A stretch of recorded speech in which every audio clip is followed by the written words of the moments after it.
प्राचीन समय की बात है। मृकंद ऋषि और उनकी पत्नी मरुदमती के कोई संतान नहीं थी। संतान प्राप्ति के लिए वो दोनों भगवान शिव की तपस्या करने लगे। ओम नमः शिवाय, ओम नमः शिवाय, ओम नमः शिवाय, ओम नमः शिवाय। ऋषि मृकंदु, देवी मरुदमती, मैं तुम्हारी तपस्या से प्रसन्न हुआ। बोलो, तुम्हें क्या वर चाहिए? प्रभु, हे कृपा निधान, आप तो सर्वज्ञाता हैं, आपको बताने की कहाँ आवश्यकता है। प्रभु, आपकी कृपा से हमें कोई कमी नहीं है, लेकिन प्रभु आपको तो पता ही है कि एक बालक की किलकारी सुनने के लिए हमारे कान तरस रहे हैं। हम दोनों आपसे एक पुत्र का वरदान मांगते हैं प्रभु। तुम अधिक आयु वाला साधारण पुत्र चाहते हो या मात्र 16 वर्ष की आयु वाला एक बुद्धिमान और तेजस्वी पुत्र चाहते हो? यदि तुम बुद्धिमान और तेजस्वी पुत्र चाहते हो तो उस बालक की अल्प आयु में ही मृत्यु हो जाएगी, और यदि तुम साधारण पुत्र चाहते हो तो उसकी आयु अधिक होगी। प्रभु, अगर हम साधारण और मूर्ख पुत्र का वर मांगते हैं तो उसकी आयु अवश्य अधिक होगी, लेकिन वह आजीवन मूर्ख ही रहेगा। लेकिन हम एक बुद्धिमान और तेजस्वी पुत्र का वर मांगेंगे तो वह पुत्र अपनी बुद्धि और तेज से हमारा और अपना नाम युगों युगों तक रोशन करेगा। आप हमें अल्प आयु का तेजस्वी पुत्र का वर ही दीजिए प्रभु। तथास्तु। भगवान शिव उन्हें वर देकर वहां से चले जाते हैं। भोलेनाथ के आशीर्वाद से कुछ ही समय में मरुदमती ने एक पुत्र को जन्म दिया, जिसका नाम उन्होंने मार्कंडे रखा।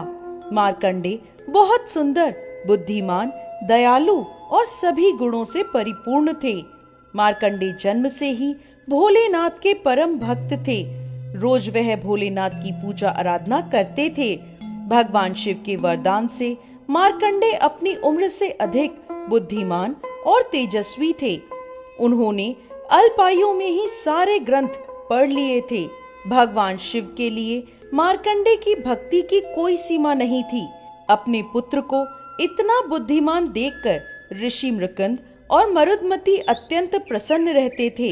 लेकिन जैसे जैसे मार्कंडे की आयु बढ़ने लगी, वैसे वैसे ऋषि मृकंद और माता मरुदमती को मार्कंडे की चिंता भी बढ़ती गई।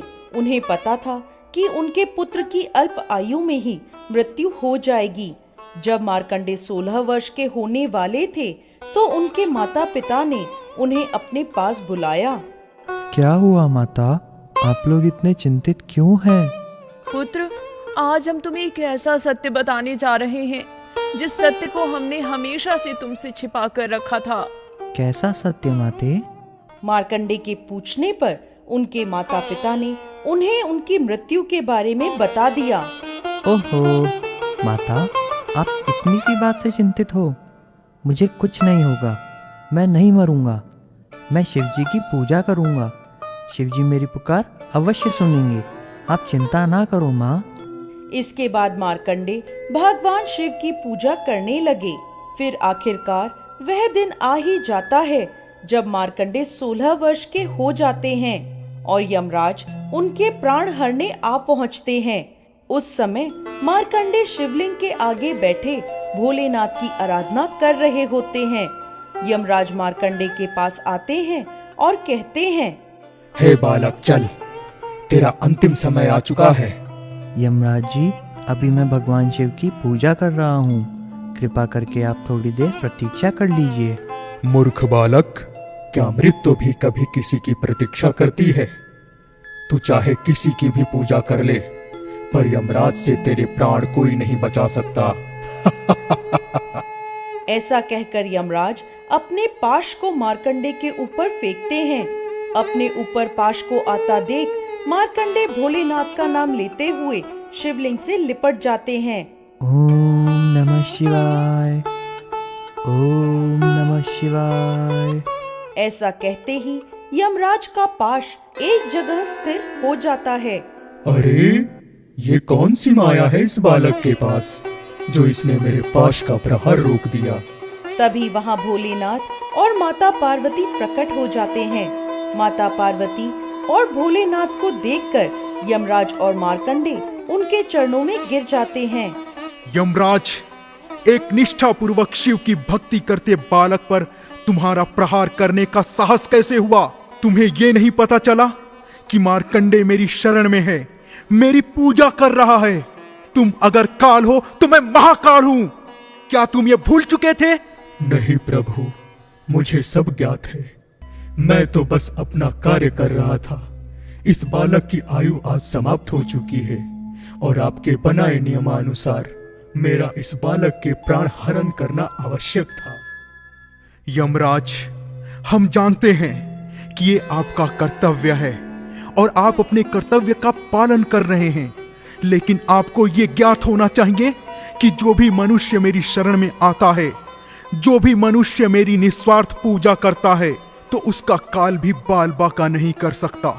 और मार्कंडे ने शिवलिंग को अपने हृदय से लगाकर गुहार करी है, तो इस बालक के प्राण कैसे हरण हो सकते हैं? परंतु प्रभु, आपने ही तो यह वर दिया था कि मार्कंडे की आयु जब 16 वर्ष से अधिक होगी तो उसका जीवन समाप्त हो जाएगा। मार्कंडे, मैं तुम्हारी भक्ति से प्रसन्न हुआ हूं पुत्र। मैं तुम्हें यह वरदान देता हूं कि तुम्हारी आयु सदैव 16 वर्ष की ही रहेगी, अथवा इससे तुम मृत्यु के चक्र से मुक्त हो जाओगे। और मैं तुम्हें अमरता का वरदान देता हूं पुत्र। मार्कंडे, तुम भगवान भोलेनाथ के प्रिय हो तो तुम मेरे लिए भी प्रिय हो। जिस तरह से मैं अपने पुत्र गणेश और कार्तिकेय को स्नेह करती हूँ, उसी भांति मैं तुम्हें भी स्नेह करूंगी। मार्कंडे, तुम भी मेरे पुत्र समान ही रहोगे। हर हर महादेव, जय माँ पार्वती, हर हर महादेव। इसके बाद भगवान शिव और माता पार्वती वहां से चले आते हैं और साथ ही यमराज भी मार्कंडे के प्राण हरे बिना वहां से चले जाते हैं। भोलेनाथ और माता पार्वती के वरदान से मार्कंडे अमर हो जाते हैं, परंतु उनकी आयु 16 वर्ष से ऊपर नहीं जाती और ऐसे ही भगवान शिव की भक्ति करने में वो अपना जीवन व्यतीत कर देते हैं।